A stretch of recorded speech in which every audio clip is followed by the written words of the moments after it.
El Holocausto, perpetrado entre 1941 y 1945, es recordado como una de las mayores atrocidades que la humanidad haya presenciado. Fue la materialización de un odio planificado, una maquinaria de exterminio diseñada con frialdad para erradicar a millones de personas cuyo único delito era haber nacido diferentes, en este caso principalmente judíos. Bajo el régimen nazi de Adolf Hitler, 6 millones de judíos fueron asesinados, junto con millones de gitanos, personas con discapacidad, opositores políticos, homosexuales y otros grupos considerados indeseables. Lo aterrador no fue solo la magnitud de las muertes, sino la forma sistemática, organizada y casi industrial en que se llevó a cabo la aniquilación. En los años previos al genocidio, el antisemitismo ya estaba profundamente enraizado en Europa. Los nazis supieron explotar ese odio con propaganda.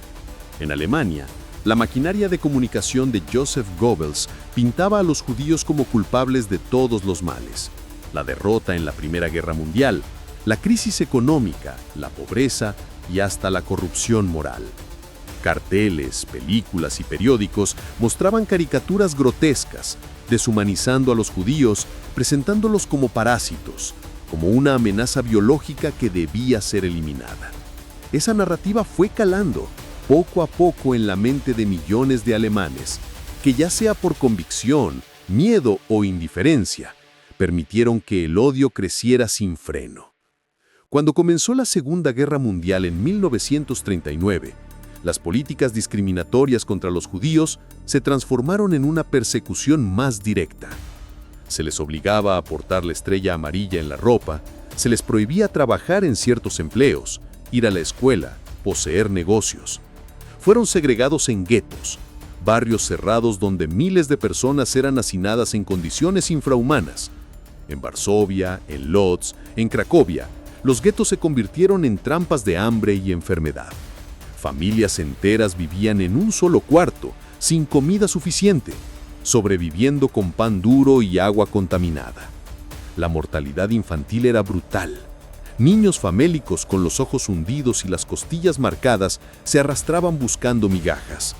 El hambre era tan extremo que hubo quienes comían basura, papel o cuero hervido para engañar al estómago.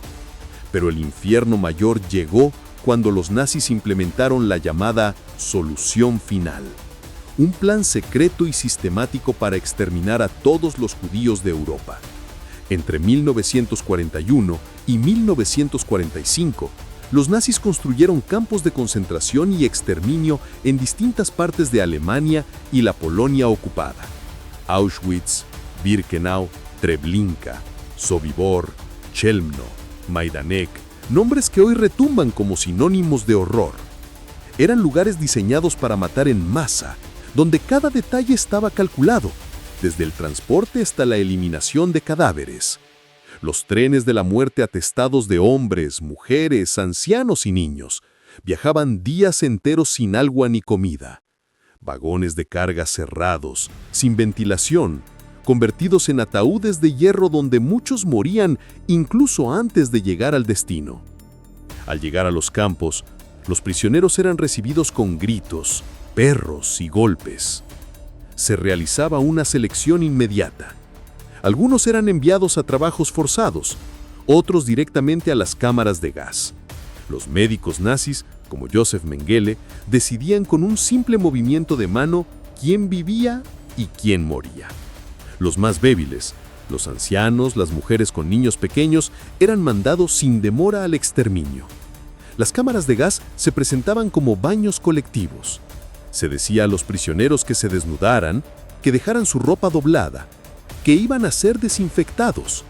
Las personas, exhaustas y confundidas, obedecían.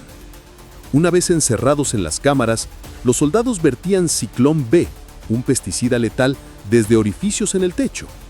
En minutos la desesperación se apoderaba del lugar. Gritos, golpes contra las paredes, el instinto de trepar unos sobre otros buscando el último respiro de aire limpio.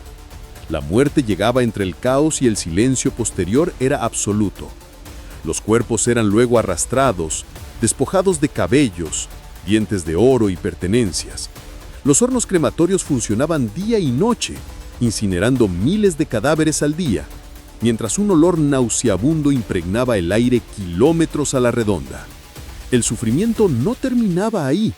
En los campos también se realizaron experimentos médicos atroces.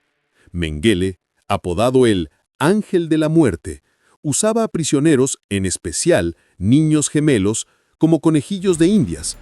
Inyectaba sustancias químicas en sus ojos para intentar cambiar el color. Practicaba cirugías sin anestesia. Amputaba miembros solo para observar la reacción del cuerpo. Miles murieron de dolor y tortura en nombre de una ciencia pervertida. La vida en los campos era una lucha constante contra el hambre, el frío y la brutalidad.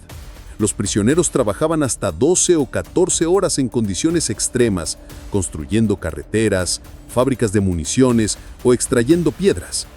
El castigo por desobedecer era inmediato. Palizas mortales, fusilamientos públicos o encierros en celdas de hambre. Algunos eran colgados frente a todos como advertencia. La deshumanización era total. Los prisioneros eran reducidos a números tatuados en sus brazos, despojados de su identidad, de sus nombres, de su dignidad. El simple acto de sobrevivir un día más era un milagro. Mientras tanto, el mundo miraba con indiferencia. Aunque había rumores de lo que ocurría, muchos se negaban a creerlo. Solo al final de la guerra, cuando los aliados comenzaron a liberar los campos en 1945, el horror se hizo evidente. Los soldados quedaron impactados al encontrar montañas de cadáveres, hornos aún calientes, almacenes repletos de zapatos, ropa y cabello humano. Los sobrevivientes, esqueletos vivientes con miradas perdidas, caminaban tambaleantes entre ruinas y cenizas. Las imágenes filmadas en esos días dieron testimonio irrefutable de la barbarie. El impacto del Holocausto fue devastador, no solo en cifras, sino en la herida moral que dejó en la humanidad. 6 millones de judíos asesinados junto con un número incontable de gitanos, homosexuales, discapacitados, opositores políticos y testigos de Jehová. Pueblos enteros fueron borrados del mapa, familias enteras exterminadas, tradiciones culturales destruidas. Pero también quedó el recuerdo de quienes resistieron, de los que se rebelaron en los guetos, de los que ayudaron a escapar, como Oskar Schindler, Raoul Wallenberg o miles de anónimos que arriesgaron sus vidas para salvar a otros. Después de la guerra, los juicios de Nuremberg intentaron hacer justicia, condenando a los principales líderes nazis por crímenes de guerra y contra la humanidad.